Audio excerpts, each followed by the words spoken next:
ನಮಸ್ತೆ ವೀಕ್ಷಕರೇ, ಮೆಂಡೋ ನ್ಯೂಸ್ ನೆಟ್ವರ್ಕ್ಗೆ ಸ್ವಾಗತ. ನಾನು ನಿಮ್ಮ ದಿವ್ಯಾ.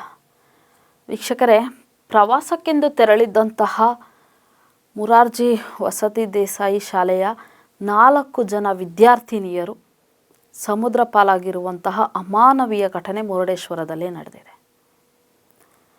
ವೀಕ್ಷಕರೇ, ಮುರಾರ್ಜಿ ವಸತಿ ಶಾಲೆಯ 46 ವಿದ್ಯಾರ್ಥಿಗಳು ಹಾಗೂ ಶಿಕ್ಷಕರು, ಪ್ರಾಂಶುಪಾಲರು ಎಲ್ಲರೂ ಸಹ ಸೇರಿ ಪ್ರವಾಸಕ್ಕೆ ಹೋಗಿರ್ತಾರೆ.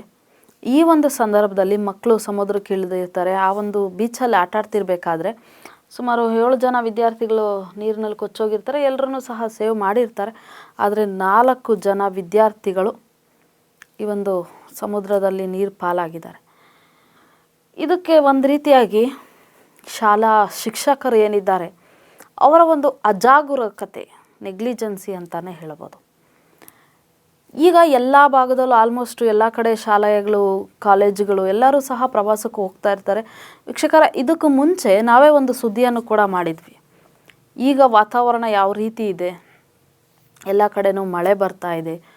ಇನ್ನು ಇವರು ಯಾವ ರೀತಿ ಪ್ರವಾಸಕ್ಕೆ ಹೋಗ್ತಾರೆ ಅಂದರೆ, ಮುರುಡೇಶ್ವರ ಅಂತೆ, ಜೋಗ್ ಫಾಲ್ಸ್ ಅಂತೆ, ಈ ರೀತಿ ಅಂದರೆ ನೀರು ಯಾವ್ಯಾವ ಕಡೆ ಇರುತ್ತೆ ಆ ಭಾಗಗಳಿಗೇ ಪ್ರವಾಸಕ್ಕೆ ಹೋಗಿರ್ತಾರೆ. ಅಲ್ಲ, ಮಕ್ಕಳನ್ನ ಆ ಭಾಗಗಳಿಗೆ ಪ್ರವಾಸಕ್ಕೆ ಕರ್ಕೊಂಡು ಹೋಗ್ಬೇಕಾ?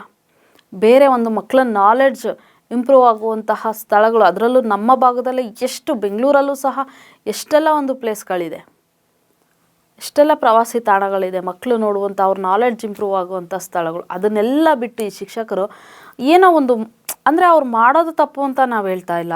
ಶಾಲಾ ಪ್ರವಾಸಕ್ಕೆ ಹೋಗಬೇಕು ನಿಜಾನೇ.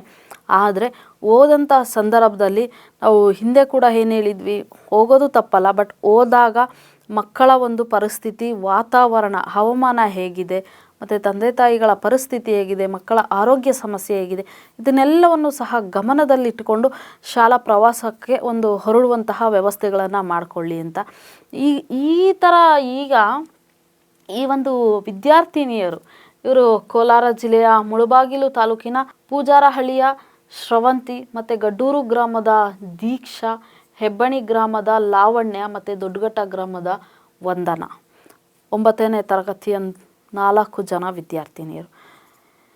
ಇದರ ವಿಚಾರವಾಗಿ ಒಂದು ವಿದ್ಯಾರ್ಥಿಯ ಮೃತದೇಹ ಸಿಕ್ಕಿದೆ. ಇನ್ನು 3 ಜನ ವಿದ್ಯಾರ್ಥಿನಿಯರ ಮೃತದೇಹ ಕೂಡ ಸಿಕ್ಕಿಲ್ಲ. ಇನ್ನು ಇದರ ಸಂಬಂಧ ಮುರುಡೇಶ್ವರ ಪೊಲೀಸ್ ಠಾಣೆಯಲ್ಲಿ ಪ್ರಕರಣ ಕೂಡ ದಾಖಲಾಗಿದೆ. ಆದರೆ ಈ ಒಂದು ಮುರಾರ್ಜಿ ವಸತಿ ಶಾಲೆಯ ಶಿಕ್ಷಕ ಮತ್ತು ಪ್ರಾಂಶುಪಾಲರು ಶಶಿಕಲಾ ಅವರನ್ನು ವಜಾಗೊಳಿಸಿದ್ದಾರೆ ಅನ್ನೋ ಒಂದು ಮಾಹಿತಿ ಕೂಡ ಇದೆ. ವಜಾಗೊಳಿಸ್ಬಿಟ್ರೆ ಈ ಓದಂತಹ ಮಕ್ಕಳು ಪ್ರಾಣ ಬರುತ್ತಾ? ಶಾಲಾ ಪ್ರವಾಸಕ್ಕೆ ಕರ್ಕೊಂಡು ಹೋದ್ಮೇಲೆ ಅದು ಪ್ರತಿಯೊಂದು ಜವಾಬ್ದಾರಿ ಕೂಡ ಶಿಕ್ಷಕರ ಮೇಲಿರುತ್ತೆ.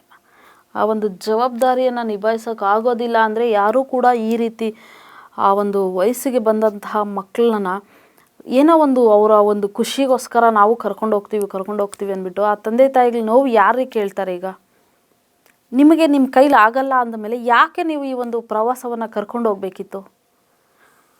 ಇನ್ನು ಇದೇ ವಿಚಾರವಾಗಿ ಸರ್ಕಾರ 5 ಲಕ್ಷ ಒಂದೊಂದು ಕುಟುಂಬಕ್ಕೆ, ತಲಾ ಕುಟುಂಬಕ್ಕೆ 5 ಲಕ್ಷ ಪರಿಹಾರವನ್ನು ಕೂಡ ಘೋಷಣೆ ಮಾಡಿದೆ. ಏನೇ ಪರಿಹಾರ ಘೋಷಣೆ, ಯಾವ ಶಿಕ್ಷಕರನ್ನೇ ವಜಾ ಮಾಡಲಿ, ಹೋಗಿರುವಂತಹ ಮಕ್ಕಳಂತೂ ವಾಪಸ್ ಬರಲ್ಲ. ಆ ತಂದೆ ತಾಯಿಗಳ ನೋವನ್ನು ಭರಿಸುವಂತಹ ಶಕ್ತಿಯನ್ನು ಕೊಡಲಿ ಭಗವಂತ, ಆ ಮಕ್ಕಳ ಆತ್ಮಕ್ಕೆ ಶಾಂತಿಯನ್ನು ಕೊಡಲಿ.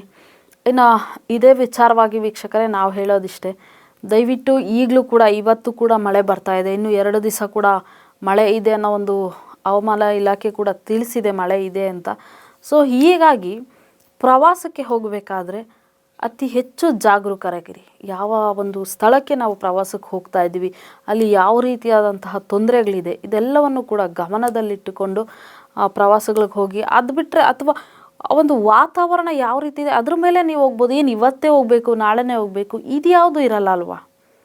ಈಗ ಮಳೆಗಳ ಕಾಲ, ನೀರುಗಳಲ್ಲಿ ಆಟ ಆಡೋದನ್ನು ಸ್ವಲ್ಪ ಕಮ್ಮಿ ಮಾಡಿ. ಇಲ್ಲಾಂದರೆ ಈ ರೀತಿ ಒಂದು ಮಕ್ಕಳನ್ನು ನಾವು ಕಳ್ಕೊಳ್ಳುವಂತಹ ಸಂದರ್ಭ ಬರುತ್ತೆ.